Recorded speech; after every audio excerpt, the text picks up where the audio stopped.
Now, Jubilee candidates from Bomet County, led by Joyce Laboso, have told off Governor Isaac Ruto and other NASA principals, saying they face defeat in the South Rift region. Laboso, who is vying for governor in Bomet against Isaac Ruto, said that the August general election will be won by Jubilee, which is now focusing on 2022, when Deputy President will be vying for the seat. Now, she was speaking in her Sotik home when she hosted all Jubilee and independent candidates.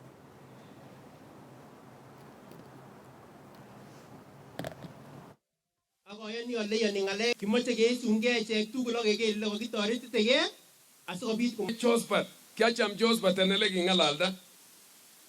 Kingalal Josephat enindera weta kule. Hawa watu hawajaletwa na malori, walikuja peke yao kwa mapenzi yenye wako naye ya Deputy President wetu. Tuliona wakiingia na ile message wanatuletea hapa, ama hiyo kitu tumeona hapa leo, ni ya kwamba Narok South ni Jubilee ndani